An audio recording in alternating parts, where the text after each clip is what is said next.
Great to have you, my friend. Thanks for coming on last minute. I appreciate it. Oh, anytime. It's always a pleasure to be with you. I always know we're going to have a conversation that we may answer some questions, but some things we bring up may spark a lot of new questions. So it's a win-win all the way around. How are you today? Busy, man, and I know you get up early, and you check out that your shtick is that you know what's going on globally before anybody gets their first cup of coffee. So, what trends do you see happening, my friend? Well, right now, the shutdown is all to me. The shutdown is both sides, sides, Republican, Democrat. It's a ruse. Is that what I would call it? It's a setup. I mean, there's no, saving Obamacare. Obamacare came into place in 2010. All right. Obamacare came into place in 2010. We've been since 2010 fixing Obamacare. All right. It is 2025. I mean, Republicans, and I am a Republican. I'm a Republican, but Republicans will stand up there and say that they had a clean CR and that all you got to do is pass this clean CR and we'll work together. Then you have Todd, you have the ACA, you have the subsidies. Like, where does that come from? Like, it's out of the clear blue sky. There's a subsidy out there. So none of it makes sense. But here's the thing, Todd. I'm talking to companies that small business owners and actually medium business, and they're calling me. Yesterday, I had someone private sector. Hey, my insurance is going up 26%. My insurance is going up 22%. So to lead you to believe that this is just an ACA Affordable Care Act issue, there's nothing true about that. So anyhow, that being said, Trump finally comes out and says, "Hey, let's use the nuclear option." So Democrats are sitting there. Republicans, if they use the nuclear option, and we can get on to some other things, if they use the nuclear option, meaning they can end debate, because as you well know, it takes 60 votes to end debate, bring it to the floor for an up and down vote. So if Republicans now use the nuclear option to end debate with just a 51 vote, are they saying we could have done that all along? I mean, so I don't know. It's like I get up and that's what I do. I study everything. I call it the deep state, corporate, corrupt, mockingbird media, and what narrative they're running, and they all play a part. So you mentioned the filibuster and all that. What has been the goal on the GOP side, Trump side of the shutdown? Has he been able to fire people? Has he been able to reduce government? I mean, has anything like that happened that you've seen? I think you will see. I think you will see a narrowing, and there's no such thing as a coincidence here. Okay, so I read about 35 different websites every morning from all the way around the world. Yours, I tag many of those, but there's this company called Axios, and they've done some reporting recently. Yeah, and for your question there is. They're these stunts, and they're stunts that are being pulled off to reduce employment in the federal government and everywhere. This is AI. These jobs are not coming back. Yeah, they're not coming back. So they're all on the same team. You got to have the villain in the show, and you've got to have the person that it's all that. You got to have the villain, you got to have the person that says they're doing the right thing, and then you have to have the moderator that's level-headed. But the reality is if at the end of the year, Trump's not been there a year, they can get rid of 30, 40,000 people or whatever in all the bureaucracies combined. These are jobs that are not coming back. This is all because of AI. You look at Amazon, you look at Target, you look at all these jobs, UPS. These are jobs that are not coming back. You're not going to turn on your TV and say, oh, well, Amazon said they're going to hire next year another 120,000 people. So in the next 3 years, Todd, this goes together. The shutdown, everything goes together, because in the next 3 years, the amount of change is going to be so enormous in this country, and what you're seeing is the real groundwork being laid for that. Interesting insight. You mean Lindsey Graham's not working for me, BKP? I mean, you know, you say everybody's working for the same. He's not working for the people, or anyone like him. Mike Johnson's not working for me. Is that what you're trying to tell me? Are you trying to get me to say something here? I'm trying to play it nice. I did 3 hours already today. Okay. I know you have. I'm trying to play it nice. You know what? Mike Johnson, you threw Mike Johnson out there, and it's just like this, you know. Look, Mike Johnson got invited down to an MTG, which, you know, people are wondering, hey, what's this lady doing? Yeah, but I want to talk about that. Mike Johnson got invited down, you know. MTG was going to do what is called a no confidence vote, get him removed. Mike Johnson, this is before Trump gets elected. He gets invited down to Mar-a-Lago. I wasn't in the room, but I can look at your audience and tell you what happened. He went in. Trump said, you do everything I tell you, when I tell you, how I want it done, and you're safe. And they made a deal.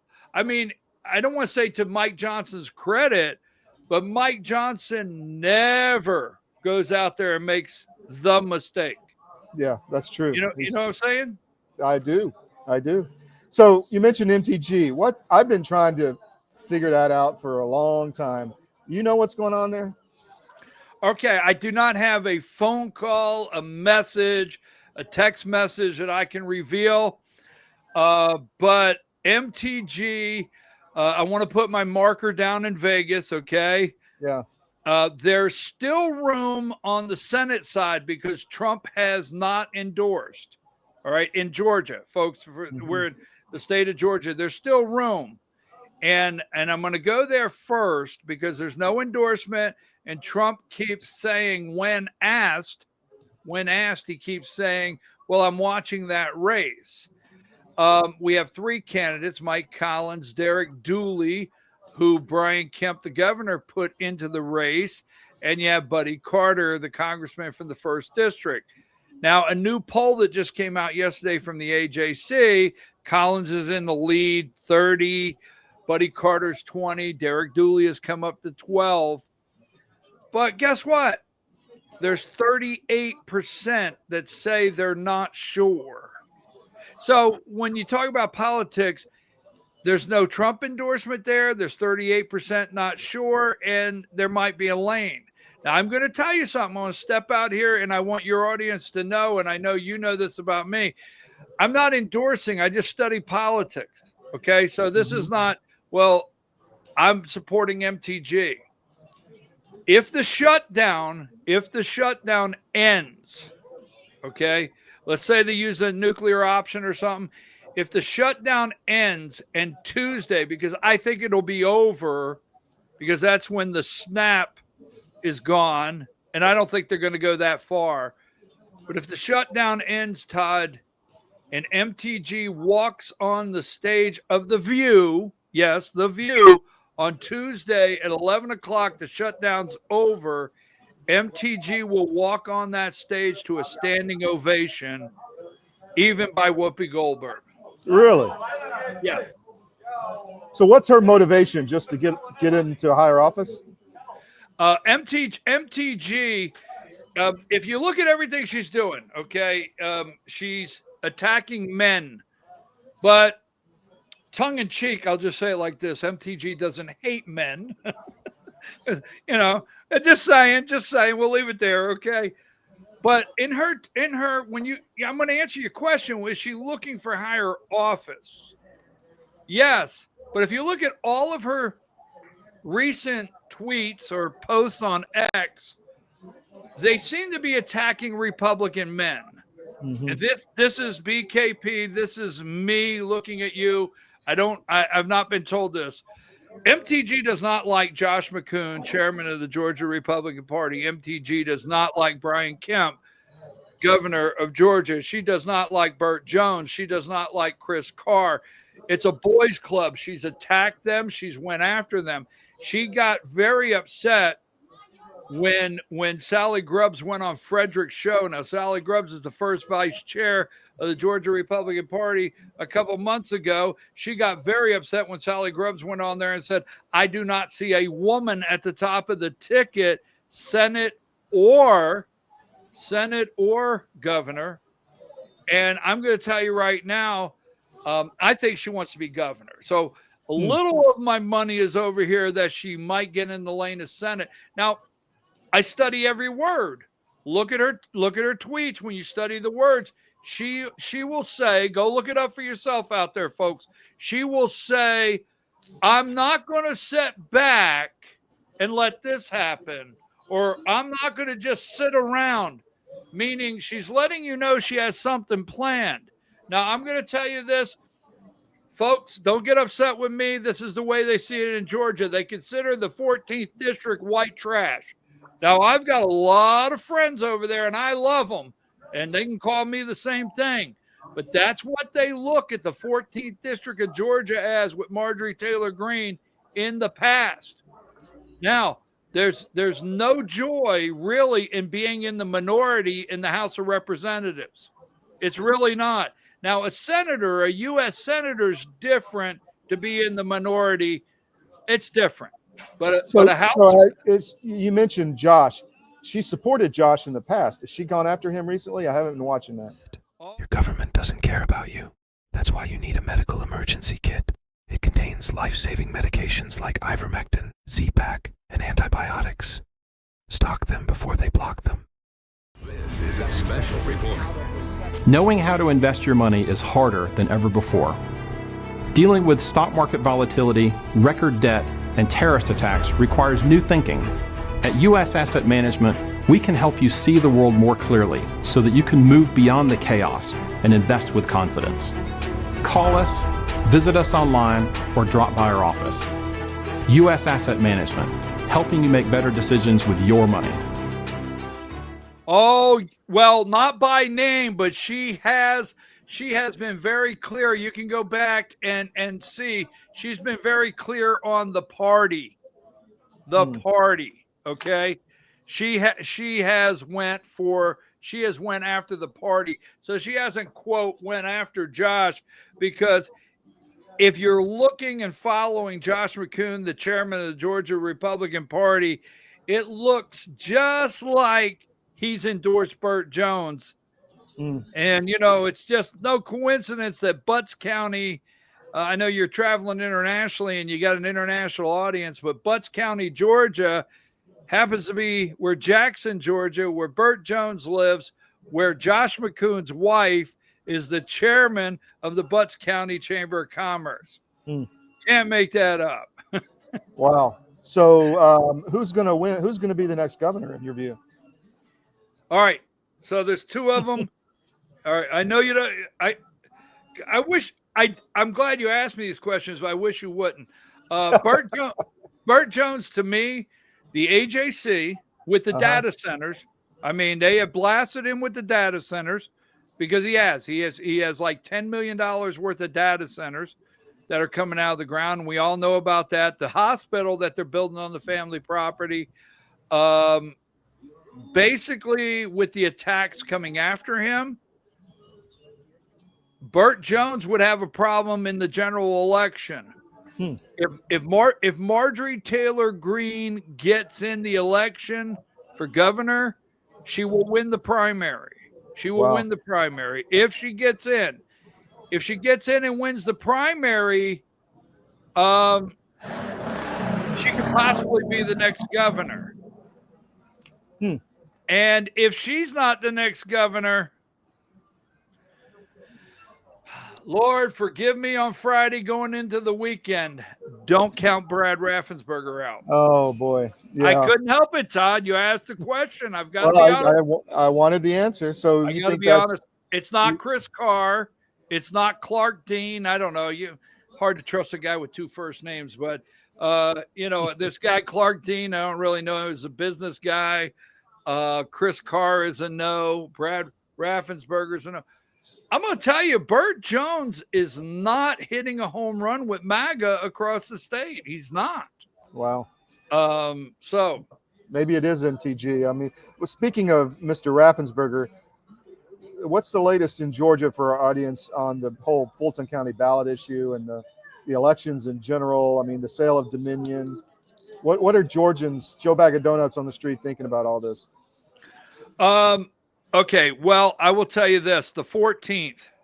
Mm-hmm. So let me give your audience a date, and I'm almost positive, Todd. Since you asked that, let me give you the big one to keep up with. It's November 14th is when the RICO case will expire. All right. So the RICO case that most of you know all the way around the world against Donald Trump and 13 others, I think, co-defendants from Fani Willis in Fulton County. Scott McAvee, the Fulton County Superior Court judge, it's his case. He gave them 10 days to move this case to another district because Fani Willis is off of it. Now, the best prediction we have, there's not going to be another district in the state take this case because, one, it would have to be a large district, and two, the district attorney in DeKalb or Gwinnett or Cobb or somewhere like that, they would have to go back to their commission and ask for a major bump in their budget, and they're not going to do that. So they do have the right to turn it down. They don't just assign it.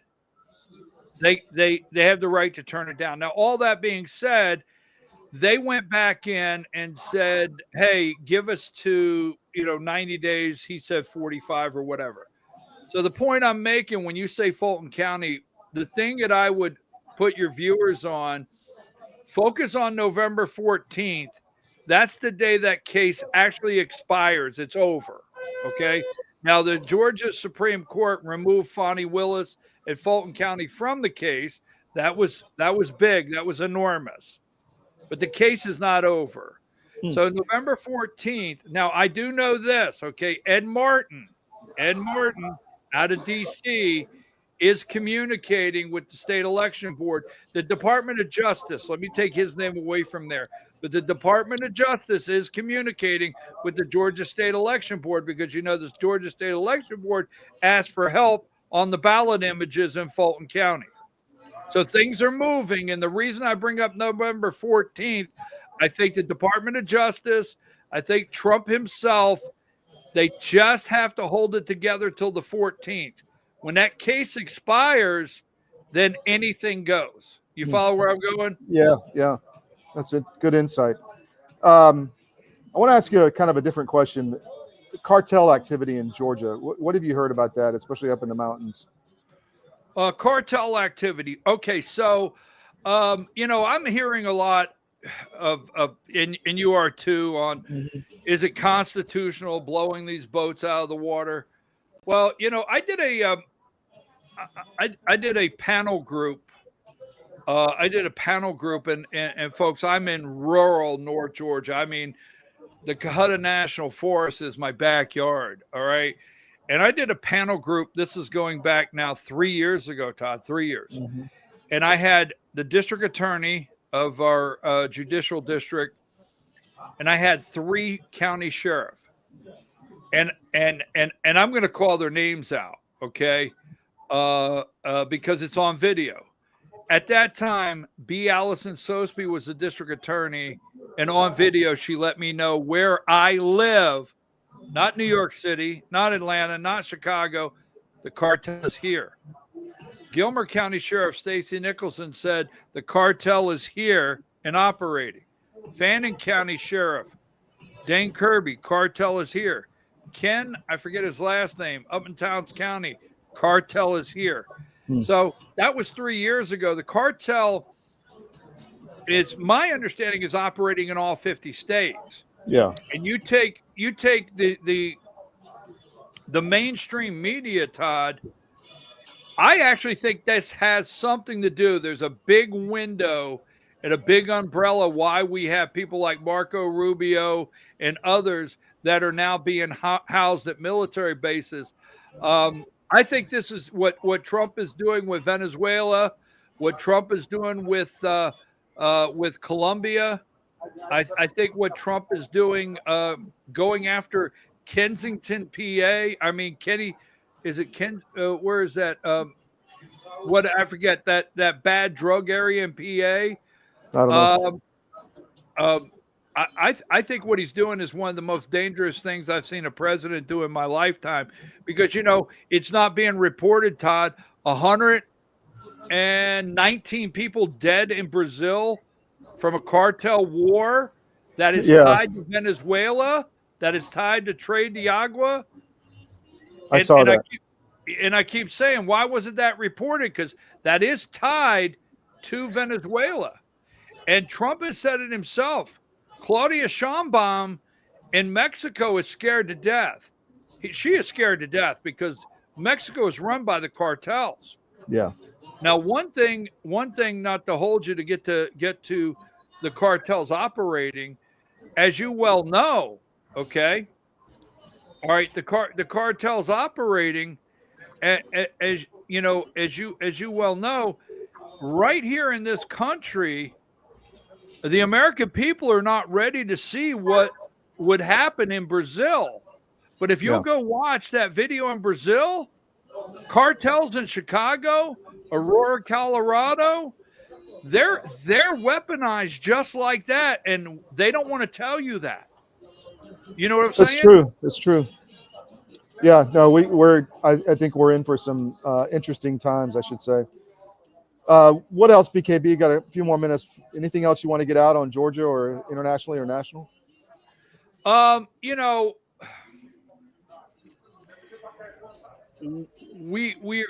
want to say this. I've been studying the AI, and I really have been studying it and what's about to happen with AI and what's going to change in the next 3 years.